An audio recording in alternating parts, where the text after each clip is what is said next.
All right, that is an important opinion coming in. But here's some more, and this is from Nuveen Saira Malik, who says that the markets are staging a relief rally, but she remains concerned over inflation and a possible recession in the US. So let's listen in to her views as well on the state of the market. Markets are staging a relief rally because no news is good news for the financial sector. But what we're concerned about is that soon we'll shift our focus back to inflation and the FOMC. We're worried that the baton will get passed from rate hikes to a recession. We're focusing on three areas to determine what that recession might look like. That's any future banking system turmoil, FOMC, and economic data. But our bigger picture view is that the market likely remains in a trading range until we get more clarity here. So we won't be surprised if the S&P goes up to 42, maybe 4,400, but then likely back down under 4,000 to the 36, 3,800 range until we can get clarity. All right, that is some important market opinion that we are tracking. But let's now bring you the final update on our wrap this morning. European markets ended Thursday's trading session sharply higher. So the French CAC index was up 1%. The German DAX index surged almost 1.5%, while the FTSE closed with gains of around 56 points. Now, remember, the key data point that really came through from the region was that inflation in Germany eased significantly in March. So it's come in at 7.8%. This compares with the 9.3% that we saw in February. So significantly lower for the month of February. However, the figures were a tad higher than consensus estimates of 7.5%, and it was really higher food prices which contributed to the uptick this time, while energy prices slowed considerably compared to March 2022. So that's something important that you need to track in terms of data from the Eurozone region. But that's everything that we're looking at globally. Let's talk about how all of these cues really impact our own markets, as well as what the trade setup looks like this morning. We have Ekta, Nigel, as well as Surbhi joining us with the trade setup. Guys, a very good morning to all of you. Ekta, let me come to you first. The handover at least looks positive.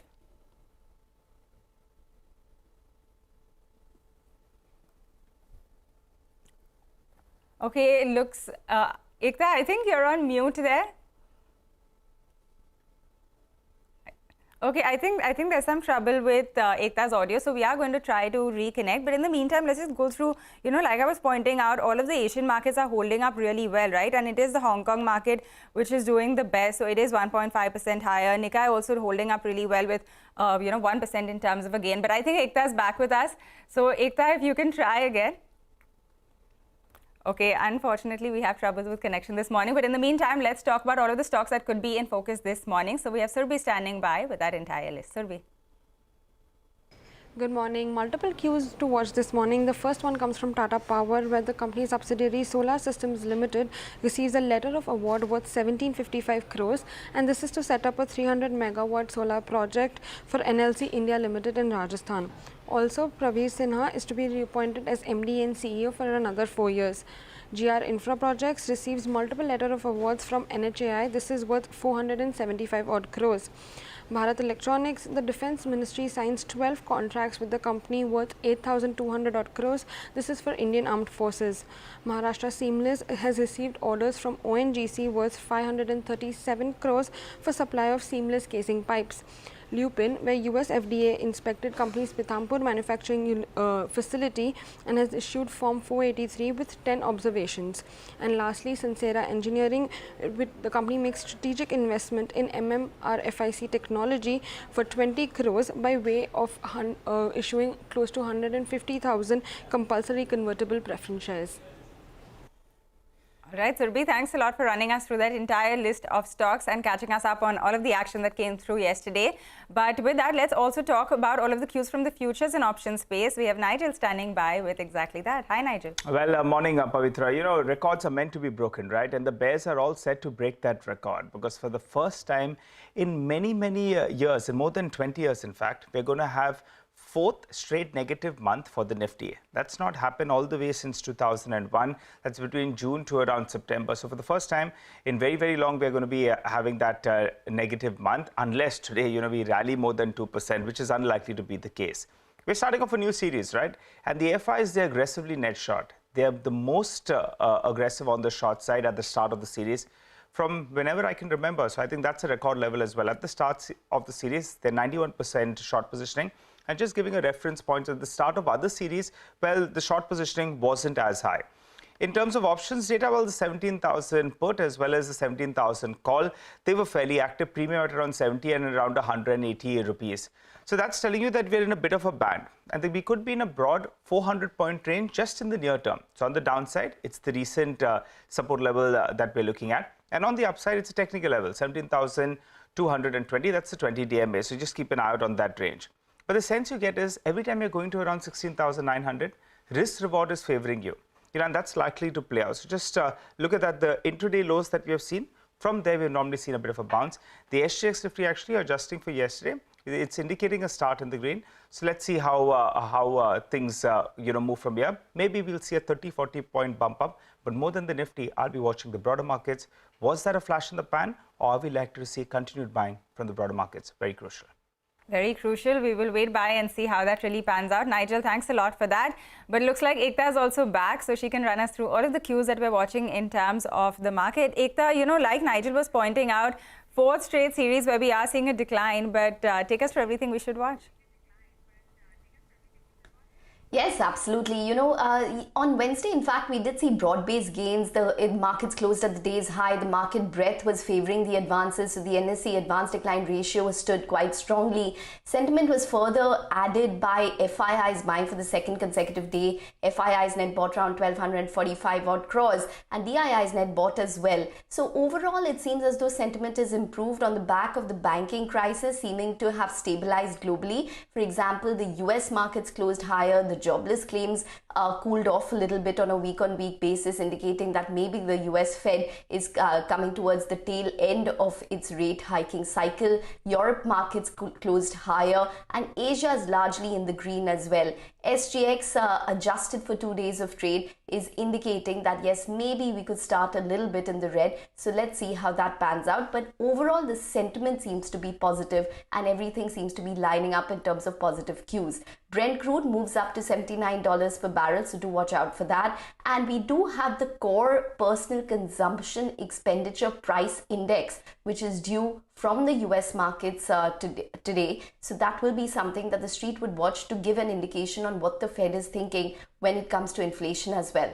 Back home, in terms of the macros, we had the borrowing calendar and the SEBI board meet outcome. So 2 pieces of news to watch. Overall, it's a holiday shortened week. And it is the first day of a new series. Participation could possibly be lower. Going into next week, we do have the RBI meet, and separately, earnings will be on our mind as well. All right, Ekta, thanks a lot for running us through all of those cues. That is everything that you need to watch ahead of the market opening today. But with that, we do need to get into a short break now. When we come back, we're going to take you through all of the takeaways from SEBI's board meet that happened on Wednesday. Lots of important news that came through, so stay tuned for that.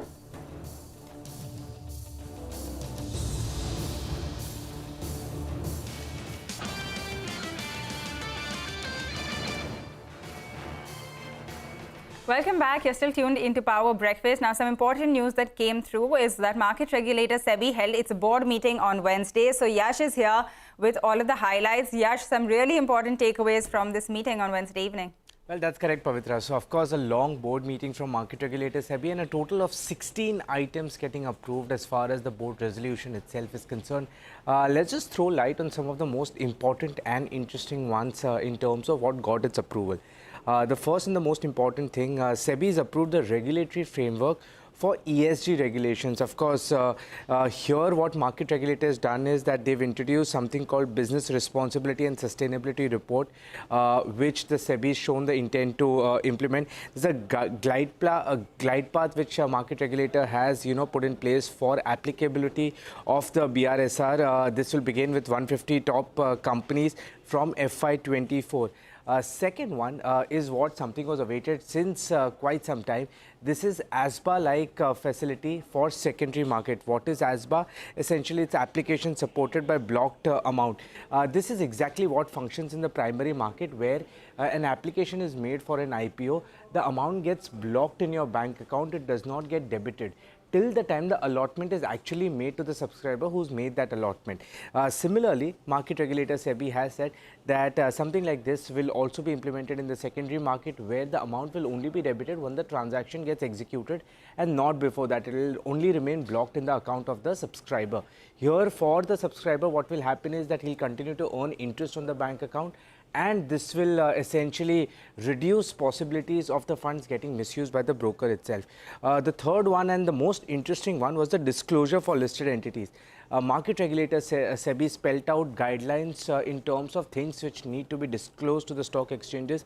Here they've introduced something called quantitative threshold for determining what's a material event. Material decisions taken in the board meeting will have to be disclosed to the stock exchanges within 30 minutes.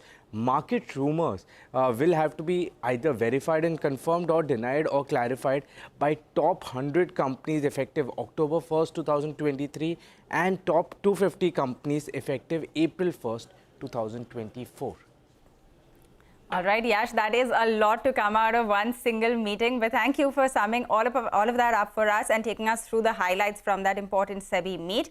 With that, let's also listen in to what SEBI chairperson Madhvi Puri Buch had to say after the board's meet on Wednesday. So here are some important comments. Either you are double charging the unit holder, because if you are taking asset management fee to manage the asset, then why are you paying such large sums of money to the brokers for the research which you are supposed to be doing?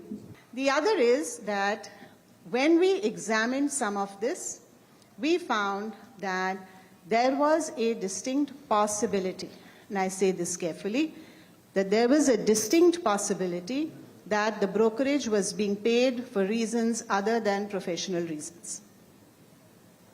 And therefore, and why was it not coming under anyone's radar? Because the board of the AMC was not looking at it, because it was not coming out of their kitty. The minute you bring it within the total expense ratio, automatically the board of the AMC will ask the question, why are you paying Mr. XYZ broker so much money?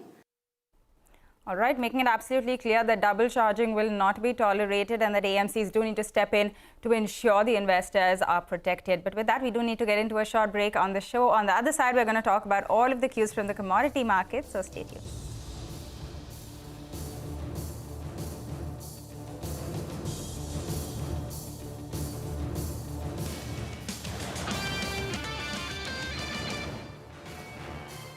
Welcome back. You're still tuned into Power Breakfast, and let's talk about all of the cues from the commodity markets. Manisha is here to fill us in as always. Manisha, what's going on? What are you tracking this morning? Pavitra, morning. Well, I will be watching out for the U.S. inflation and the spending data that comes in today. And ahead of that, the dollar index has seen a bit of a decline. So there is support coming in for commodities. Take a look at the gold prices. We are closing very close to that $2,000 per ounce mark. And the weak U.S. dollar, lower bond yields is all what is supporting the markets. Also, the crude oil prices have seen support continuing for this week. We are up by 5% for this week and trading at a 2-week highs. The lower U.S. inventories, the lowest in last 2 years, has been supportive. The support also comes in from the halt in exports from Iraq's Kurdistan, which comes via Turkey pipeline. Also, Russian output cut for the month of March is something that is supporting the crude oil prices. And then the street is watching out for the Chinese demand, which continues to be on the stronger side, especially when it comes to crude. And same is the case with the metal prices also. So whether it's silver, which is trading at a 7-week highs, or copper prices, which are trading at near 3-week highs as well, on the signs of strong Chinese demand, the industrial commodities clearly have given a comeback because of that. All right, Manisha, thanks a lot for taking us through all of that action from the world of commodities. But with that, we have to wind down on this edition of Power Breakfast with the news that the Asian markets are holding up very well. The Hong Kong has actually moved up. It's almost 2% in terms of a gain right now for the Hang Seng markets, 1.7% over there. The Nikkei markets and Kospi also seeing a 1% gain. The SGX Nifty around 45 points in the green. Thanks for tuning in. We have Bazaar Morning Call after this short break.